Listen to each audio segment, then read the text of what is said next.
What do you do if the spark is gone? What do you do if you don't know what drew you to another person?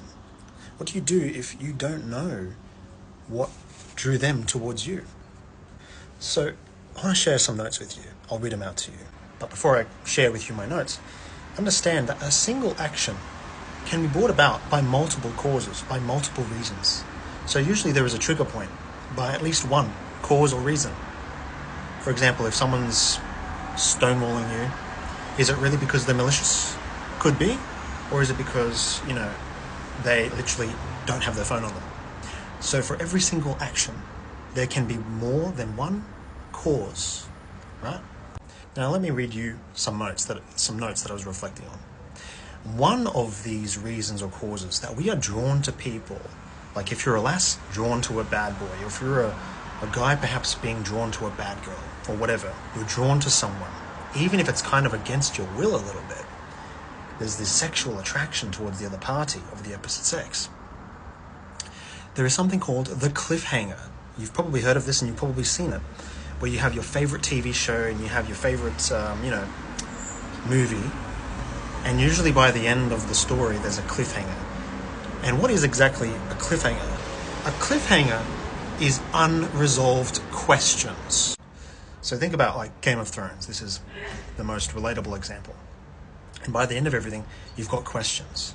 You're wondering what's going to happen next, right? What are questions? I'm going to go deep into that later, but questions are literally just this void. It's a vacuum. The brain seeks answers. The brain wants this void to be filled. And this is actually how you make change, by the way. If you want to change your life, you just have to start asking some fucking questions, because your brain is going to keep on seeking out the answer to those questions. It's going to keep on sucking in answers like a vacuum cleaner. And that's what it does. And this is partially the reason why we kind of fall in love with anyone where we have unresolved questions with. And this is why if you're a lass and you see this kind of douchebag of a guy, you might find yourself falling in love with this guy because you have this feeling that you want to fix him. Now, questions and answers are literally the same thing as problems and solutions. People always say that men want to find solutions to problems, but women are the same. We want solutions. Yes, we might go about it differently, but everyone's technically the same. We're all human, right? Now, as the lass, you see a problem, you want to fix the problem, right? This is a natural human response, and the guy can typically be the same. It can be just painted in a slightly different way. Now, here's the real problem. What happens when you actually fix the problem? When you actually answer the question? Well, here's the thing. You can't have a solution or an answer to a problem if there is no problem or if there is no question. The solution or the answer does not exist if the question or the problem doesn't exist. So if you have answered the question, it goes to blank zero. If you have resolved the problem, then the problem no longer exists, see? And because a question or a problem is literally a void, there no longer is a void if you've rectified the problem or answered the question. So because there's no longer a void, there's no longer this desire to get from A to B. There's no longer this desire to rectify the void. So when there is no longer a void, there is no longer a desire to seek out an answer. Because in order for an answer to exist, there must be a question, and the question does not exist. If the question does not exist, then neither does the answer. If the problem does not exist, then neither does the solution. So what this kind of means is, and this doesn't mean to be malicious in any way, it means you need to keep creating a void. It means you need to keep creating this desire for a solution, this desire for answering questions. You kind of have to be the cliffhanger like Game of Thrones. Now keep in mind, this is only one way to bring about a action, in a sense.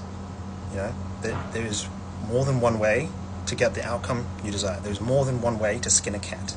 And this cliffhanger technique, essentially, is just one way to go about living your life. It's just one way to go about sparking attraction, interacting with the member of the opposite sex, falling in love with someone against your own will, in a sense. Of course, there are different factors such as the pain-to-pain ratio, but I'm not looking at that right now.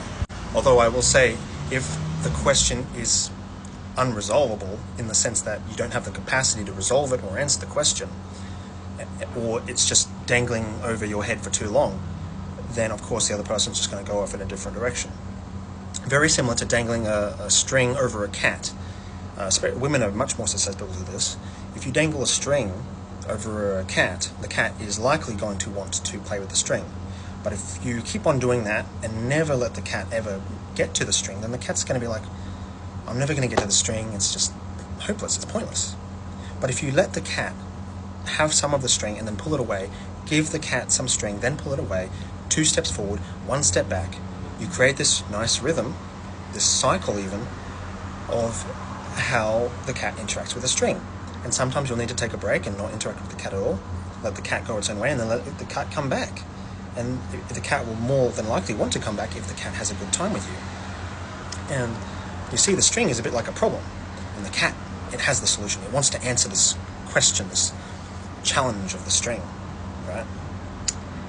And yeah, it's kind of the same thing. And with the pain-to-pain ratio, I said I wasn't going to get too deep into it, but I'm just tackling it now. If you give the string 100% to the cat and you don't even bother picking up the string, you just leave it to the ground, the cat is very quickly going to get bored and go away. And so we have the same thing here in real life. When you have questions or problems, people like resolutions, fixes, solutions, answers to those things. But if you just plonk down the answer and you're all fixed, you're all perfect, then of course no one's going to really want to pick up that toy and play with it. It kind of goes against the laws of nature to not go with that rhythm. Because this is what happens when you go against that rhythm, when you go against that cycle.